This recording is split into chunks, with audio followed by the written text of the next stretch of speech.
लक़द कान लकुम फ़ी रसूलिल्लाहि उस्वतुन हसना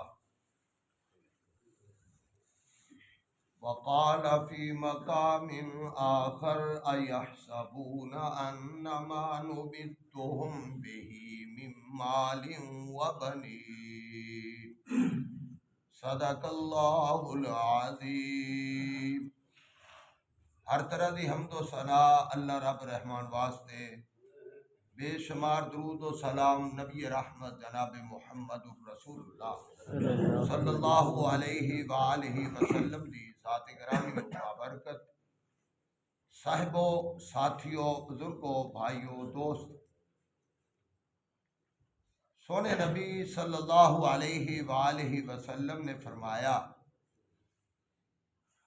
मासालुल जलीसु साले व मासालुल जलीसु गैरु साले। नबी अलैहि सलातो व सलाम ने फरमाया कि चंगे बेली दी मिसाल ते बुरे बेली दी मिसाल दोवां दी मिसाल दा गल समझाइए। चंगे बेली दी मिसाल कस्तूरी बेचण वाले दी तरह ते बुरे बेली दी मिसाल भट्ठी ते दाने भुनन वाला या अग जलावन वाला उहदी मिसाल। वो किस तरह चंगे बेली कोल बवेगा ते उहदे कोलों अगर कस्तूरी ओनू ना भी मिले, ना खरीदे ते कस्तूरी दी खुशबू के नहीं, इत्र वाली दुकान ते चले जाइए, अगर अतर ना भी खरीदिए उनके कोलों खुशबू आएगी। ते जे भट्ठ वाले बंदे दे कोल, तंदूर वाले बंदे दे कोल चले जाइए, रोटियां ना भी लवाइए, कुछ भी ना करिए, कपड़े अगर ना चुआती दे नाल सड़े ते धुआं नासा विच जरूर आवेगा। नबी अलैहि सलाम ने चंगे बेली ते माड़े बेली दी मिसाल दे के गल समझाई है। सोहबत साले तुरा साले कुनद ताले तुरा ताले कुनद। चंगा बेली मिल जाए ते फिर ओनू फायदा हो जाता है, ते अगर बुरा मिल जाए तो ओनू मत बुरी देगा। चंगा चंगी देगा ते बुरा बुरी देगा। इस वास्ते अगर बंदा किसे वास्ते चंगा है तो ओनू चंगा लभ जाता है, अगर खुद चंगा नहीं ना तो फिर जे ये भाने के वो ये टेढ़े के वो ही लभ जाएगा।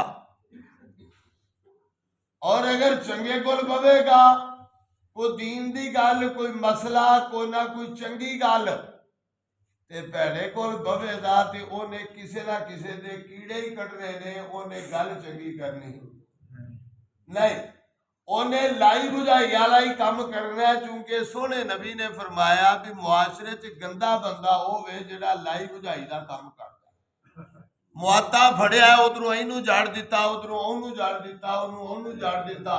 तुसी नजर मार के वेख लो, जेड़े बंदे ये काम करते रहे ने वो अज अगर जलील नहीं ते 4 दिनां नूं जलील जरूर होवणगे।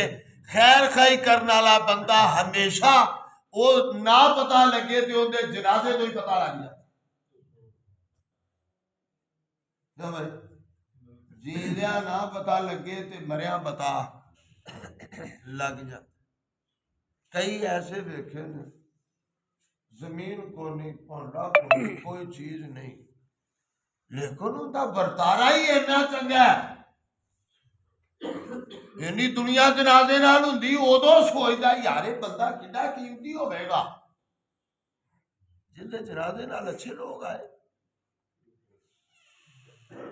इस वास्ते चंगा बेली बनाना चाहिए। चंगी मत दियो, हमेशा चंगी मत दियो, मशवरा चंगा दियो। यार मेरा अब्बा मैनू तंग करदा है, ले ਤੰਗ ਕਰਦਾ ਸਾਰੇ ਜਣੇ ਫੜ ਕੇ ਇੱਕ ਵਾਰੀ ਉਹਨੂੰ ਕੋਸਿਆ ਕਰ ਦਿਓ, ਆਪੇ ਅਕਲ ਟਿਕਾਣੇ ਹੋ ਜਾਣੀ। ਕਿਵੇਂ ਮਸ਼ਵਰਾ ਦੇਣ ਵਾਲਾ।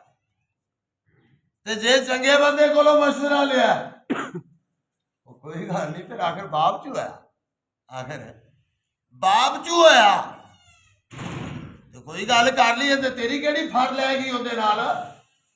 ਉਹਨੇ ਪਾਲ ਪੋਸ ਕੇ ਤੈਨੂੰ ਜਵਾਨ ਕੀਤਾ, ਸਭ ਕੁਝ ਕੀਤਾ, ਉਹਨੂੰ ਦਾ ਹੱਕ ਨਹੀਂ। ਅਗਰ ਉਹਨੇ ਤੈਨੂੰ ਆਖ ਵੀ ਲਿਆ ਤੇ ਅਦਬ ਔਰ ਇhtਰਾਮ ਦਾ ਤਕਾਜ਼ਾ ਹੈ ਵੇ ਕਿ ਤੂੰ ਉਹਨਾਂ ਦੀ ਗੱਲ ਨੂੰ ਬਰਦਾਸ਼ਤ ਕਰ। ਦੋਵਾਂ ਗੱਲਾਂ ਚੋਂ ਫਰਕ ਨਿਕਲ ਪਿਆ। ਪਹਿਲੀ ਗੱਲ ਦਾ ਨੁਕਸਾਨ ਹੋ ਗਿਆ, ਬੱਚਾ ਚੁੰਕੇ ਪੱਥਰ ਤੇ ਲਕੀਰ ਹੁੰਦੀ ਹੈ, ਆਪਦੇ ਦੀ ਗੱਲ ਉਹਨੂੰ ਅਸਰ ਘੱਟ ਕਰਦੀ ਹੈ, ਬਗਾਨੇ ਦੀ ਗੱਲ ਛੇਤੀ ਅਸਰ ਕਰ ਲੈਂਦੀ ਹੈ। ਅਗਰ ਚੰਗੀ ਮੱਤ ਦੇ ਤੇ ਚੰਗਾ ਕੰਮ, ਤੇ ਅਗਰ ਬੁਰੀ ਮੱਤ ਦੇ ਤੇ ਬੁਰਾ, ਤੇ ਇਹਨੇ ਤਾਂ ਆਪਦੀ ਕਰਤੂਤ ਭੋਲ ਰਹੀ ਹੈ ਤੇ ਉਹਦਾ ਮੁਸਤਕਬਲ ਤਬਾਹ ਹੋ ਗਿਆ। ਇਸ ਵਾਸਤੇ ਹਮੇਸ਼ਾ ਮਜਲਿਸ ਚੰਗੀ, ਮਜਲਿਸ ਸੋਹਣੀ, ਗੱਲ ਚੰਗੀ, ਮੂੰਹ ਚੰਗਾ ਨਾ ਹੋਵੇ ਤੇ ਗੱਲ ਬੰਦਾ ਚੰਗੀ ਕਰ ਦੇ, ਉਹਦਾ ਫਾਇਦਾ ਹੋ ਜਾਂਦਾ। ਇਸ ਵਾਸਤੇ ਅੱਲਾਹ ਕਰੀਮ ਮੈਨੂੰ ਤੇ ਤੁਹਾਨੂੰ ਇਹ ਛੋਟੀਆਂ ਛੋਟੀਆਂ ਚੀਜ਼ਾਂ ਸਮਝਣ ਦੀ ਤੌਫੀਕ ਅਤਾ ਫਰਮਾਏ। ਆਖਿਰ ਦਾਵਾਨਾ